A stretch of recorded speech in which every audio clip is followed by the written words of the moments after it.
Fala, meu pessoal, tudo bem com vocês? Estamos com mais um conteúdo, mais uma notícia para vocês. E hoje estamos aqui com o canal do Eduardo Bolsonaro. Todos os créditos ao canal dele. O link do canal dele, pessoal, está aqui na descrição e no comentário fixado aí. E pessoal, para quem apoia o nosso canal, já deixa o seu like, se inscreva no canal e ative o sininho de notificações para estar recebendo todas as notificações dos nossos vídeos. E é muito importante que você deixe o seu comentário, a sua opinião, deixe um bom dia, uma boa tarde, um oi, que ajuda esse vídeo chegar para mais pessoas aí. Então, sem enrolações, vamos reagir ao vídeo. Mim, e eu queria aqui que a gente ouvisse os nossos queridos porta-vozes, o pessoal da torcida do Alexandre de Moraes. Vai ficar bem claro aqui a torcida do Alexandre de Moraes, como é que eles noticiaram isso daqui, e eu vou provar para vocês como é que eles estão errados. Bota aí o queridíssimo Josias lá da UOL.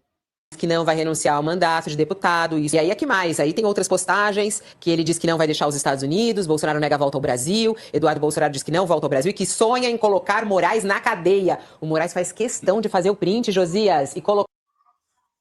Sonhar botar o Moraes na cadeia acho que não é algo exclusivo meu. Eu acho que um dia ele vai acabar tendo muitos problemas, não só com a Interpol, mas com a justiça mesmo. Porque são muitos abusos de autoridade. São sucessivos abusos de autoridade, como eu coloquei lá na Veja. Inclusive tem até agora um site, o Dossiê Moraes, dando conta das mais de dezenas, centenas de ilegalidades feitas por Moraes nestes processos que ele toca. E aí, a colega da UOL tá ali, ó. Nossa, e aí, Josias, olha, o Moraes pegou o print do Eduardo Bolsonaro. Primeiro que isso daí não é novidade. Ele já fez isso no passado, quando do inquérito, quando ainda estava em fase de investigação, ele pegou diversos prints da minha rede social, que é o que basicamente o Lindbergh Farias fez também, para tentar justificar a acusação de coação. Porque como é que age o Moraes? Ele não sabe com quem eu falei, ele não sabe o que eu falei. E, por óbvio, eu não intimidei ninguém, porque eu não tenho nenhum instrumento à minha mão, quanto mais algum instrumento ilícito. E são dois requisitos para o crime de coação. É eu dispor do instrumento e eu ter esse instrumento ilícito. É a arma na mão apontando para a pessoa, é ameaçar com a possibilidade de executar. Inclusive, sugiro a vocês para assistirem um vídeo da juíza Ludmila Lins Grillo, que está também exilada aqui nos Estados Unidos, onde ela dá uma destrinchada.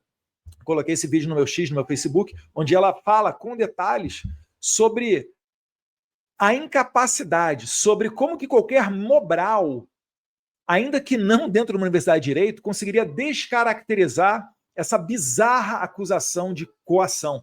E lá pelas tantas, ela cita um julgado do Rio Grande do Sul, onde um presidiário discute com a sua ex-companheira e o presidiário ameaça tirar a guarda dos filhos da ex-companheira, caso ela não mudasse o seu depoimento lá na justiça, porque o presidiário lá não gostou. Então o presidiário ameaçou, se você não mudar seu depoimento, eu vou tirar a guarda dos nossos filhos de você e vou passar para mim.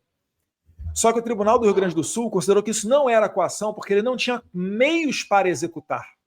Porque isso daí dependeria da vontade do juiz, de um terceiro, e ele não pode, essa pessoa que está ameaçando, por mais que ela tenha a intenção de ameaçar, ela não pode ser incluída nesse crime de coação se ela não tem as ferramentas disponíveis para executar a ameaça. Então, se alguém, ainda que possa sofrer dessa doença mental de achar que eu estou ameaçando, quando na verdade eu estou alertando, e muitas das vezes o que eu falo é exatamente o que a imprensa fala, ainda que a pessoa se sinta ameaçada, como é que eu vou ameaçar de lei Magnitsky? Primeiro que é uma lei, é um instrumento legal, não é extraterritorial, porque só vale aqui nos Estados Unidos,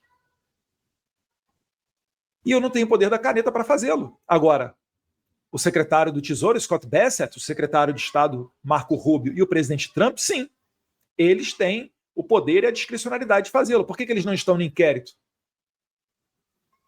Será que falta coragem ao Alexandre de Moraes? Mas vamos ver aqui as palavras sábias do nosso queridíssimo Josias, pessoa que vibra, vai até chamar o Alexandre de Moraes de Xandão no vídeo. Cala no despacho dele. O Alexandre de Moraes deixa muito claro, Fabiola, que utiliza a estratégia do Eduardo Bolsonaro contra ele próprio. Agora, resta saber, né, que estratégia que é essa. Mas vamos lá, Josias. Porque o Eduardo Bolsonaro, embora esteja nos Estados Unidos, ele faz questão de dizer que ainda é deputado federal. Eu não deixei de receber os votos e a gente não teve nenhuma nova eleição. Então, eu sigo sendo deputado federal. Ele faz questão de dizer que não abre mão de exercer o seu mandato à distância. Portanto, é claro, eu só estou aqui nos Estados Unidos contra a minha vontade, porque todo mundo sabe que se eu voltar ao Brasil, ele vai me prender. Por quê? Porque ele quer. Porque o Brasil é isso daí, essa várzea que você aí apoia, Josias. Ele se considera um deputado federal no exercício pleno das suas atribuições. Deveria ser. Não sou, porque o presidente da Câmara, Hugo Mota, não reconheceu a minha liderança da minoria. Quer dizer, antes de mais nada, eu oficiei ele diversas vezes. Ele não reconheceu a minha condição aqui, né, de perseguido. Se lixou para um colega de casa dele, sendo o presidente da casa, ele devia prezar pela autonomia e pelas prerrogativas dos deputados. Se lixou para isso, porque também, vamos entender, né, ele é uma vítima. Né? Hugo Mota está sendo ameaçado pelo Alexandre de Moraes. E depois, não reconhecendo a liderança da minoria. E eu ainda tentei votar diversas vezes e não conseguia, ainda que nas sessões virtuais, porque na Câmara, quando tem sessão virtual, você pode estar em qualquer local que você vota com o seu celular, mas especialmente este deputado federal não poderia votar. E eles falaram que eu não poderia votar porque eu estou fora do Brasil e não tenho uma missão oficial reconhecida pela Câmara. Veja só. Então, para todos os efeitos, eu não consigo exercer o meu mandato de deputado federal, porque é alegado que eu estou nos Estados Unidos. Mas na Constituição alexandrina, no Código de Processo Penal alexandrino, a coisa muda. Mesmo estando nos Estados Unidos, ele acha que é válido me notificar no meu gabinete em Brasília. O que fez dias atrás o Alexandre de Moraes? É assim? Então, envie-se o oficial de justiça para notificar o Eduardo Bolsonaro a apresentar a sua defesa no gabinete do deputado. O objetivo dele é caracterizar a impossibilidade de notificar este personagem, que se diz ainda deputado federal. Este personagem, né? Eu sou quase uma coisa. É isso aí, vai desumanizando. Aí quando alguém dá uma facada, fala, meu Deus, deu uma facada. Quer dizer, só na frente das câmeras, né? Por trás das câmeras devem abrir até um no exercício pleno do mandato. Porque, de fato, o Paulo de Figueiredo, ele é réu no processo sobre o complô do golpe, e de todas as ações penais abertas, é a única que não avançou. Porque... Entende que se o Alexandre de Moraes não tivesse repartido em núcleos, é o núcleo 1, núcleo 2, núcleo 3, sei lá o quê, núcleo não sei o quê, lá que eles falam, núcleo do golpe, o Bolsonaro não estaria condenado. E te digo com tranquilidade, não estaria condenado nem em outubro de 2026. Então o Moraes ele fatiou o processo para poder acelerar. E olha que interessante, o Bolsonaro está condenado e no mesmo processo tem o Paulo Figueiredo para ser ouvido. Quem é que me garante que o Paulo Figueiredo vai dizer em depoimento, se ele for depor, que não será útil a defesa do Bolsonaro para fazer a sua defesa? Já que estão todos eles interligados, né? O núcleo Felipe Martins, o núcleo Paulo Figueiredo, o núcleo Generais, o núcleo Bolsonaro, o núcleo não sei o quê. Percebe como isso por si só já é um prejuízo para a defesa?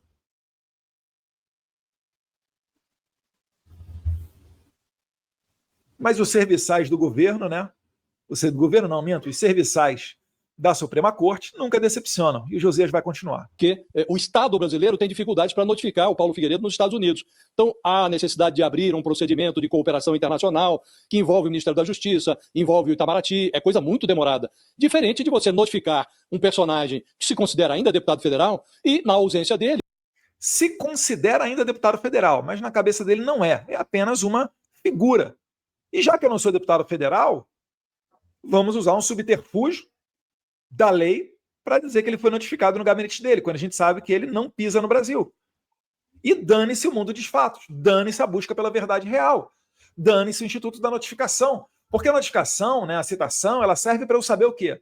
Se eu sou investigado, se eu sou testemunha, a quantas anda o processo, para eu poder constituir advogado dentro daquele ato, e o meu advogado tirar cópia de tudo para poder fazer a minha defesa. Mas isso tudo para o Moraes é mera formalidade. Mandar publicar um edital e dar o personagem por notificado e abrir prazo para apresentação da defesa. Se não apresentar a defesa, ele vai, na sequência, nomear ou pedir à Defensoria Pública que indique um advogado para realizar a defesa do Eduardo Bolsonaro. E vai apressar dessa maneira, Fabiola, o encontro do Eduardo Bolsonaro com a sua sentença condenatória. Opa, já tenho encontro marcado com a minha sentença condenatória, por coação. Então ele vai falar, como é que Eduardo coagiu? O que ele ameaçou? Ele falou que ia aplicar a lei Magnitsky no Alexandre de Moraes. Tá, qual o crime disso? Primeiro que está abarcado pela liberdade de expressão. Segundo, eu tenho imunidade parlamentar. Porque se eu sou deputado para ser notificado no gabinete, eu acho que eu ainda sou deputado para todos os efeitos, né? Ou será que eu só sou deputado para ser notificado no meu gabinete, mas não com imunidade parlamentar? E terceiro, que esdrúxulo, né? O próprio Moraes sempre disse que ele nunca ficou intimidado, nunca ficou ameaçado. E eles dizem que a promessa de ameaça era para livrar o meu pai da cadeia. Eu nunca falei isso. Eu sempre disse o quê? Que o nosso trabalho aqui era para libertar o Congresso das ameaças do Alexandre de Moraes, para bem poder votar a anistia. Eu nunca falei, vamos aplicar Magnitsky para o Bolsonaro ser absolvido. Isso é narrativa da imprensa. Inclusive, muito pelo contrário, né? Naquelas mensagens de WhatsApp que a Polícia Federal do Moraes vazou, onde eu troco farpas com meu pai, aquilo dali justamente é um momento de discordância. E além disso, vocês não acham que se eu quisesse, eu teria um caminho muito mais fácil a seguir? De fazer um acordo com o regime e livrar o meu e deixar o resto para lá? Mas a diferença é que o Moraes não está acostumado a encontrar homens de verdade. Então, Moraes, você pode cometer a ilegalidade que você quiser. Isso daí só vai deixar mais robusto o nosso arcabouço para sancioná-lo, para levar essas verdades para que outros órgãos sancionem você em outros países, em outras esferas. Inclusive, o Instituto da Citação está previsto em diversos acordos internacionais. Com a sua inelegibilidade. Então, o Alexandre de Moraes, cada vez mais Xandão, ele expõe... Cada vez mais Xandão. Ó, chega a babá, hein? Se o Xandão entrar no mar, eu acho que o Josias não sobrevive não, hein? O Eduardo Bolsonaro, a sua própria esperteza. Ele mostra que a esperteza, quando é muito grande... Mas qual é a esperteza? Eu queria entender.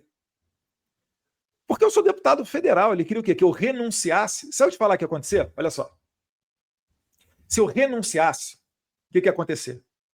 O Alexandre de Moraes, ele iria me citar igual ele fez com o Elon Musk, ia me citar pelo X, ou igual ele ia fazer com o Paulo Figueiredo, ia me citar falando de algum comentário meu no X ou algum vídeo, como esse daqui que eu estou fazendo, e eu ainda teria perdido o título, ao menos, de deputado federal.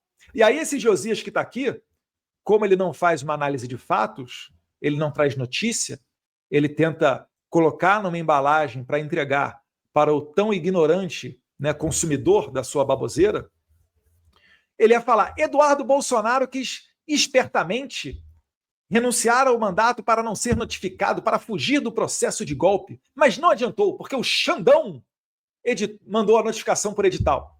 É isso que aconteceu, você tem dúvida? Você tem dúvida?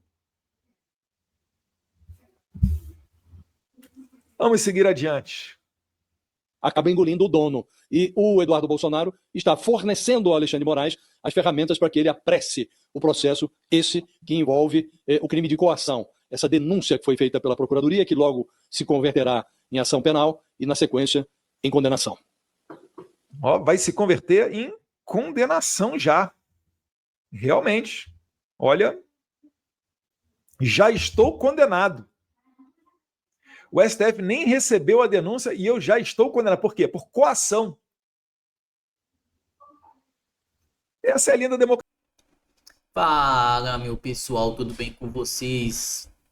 O que vocês acharam do vídeo? Deixa a sua opinião aí nos comentários, que é muito importante pra gente. Deixa um boa tarde, bom dia, um oi, que ajuda muito esse vídeo a engajar e chegar para mais pessoas.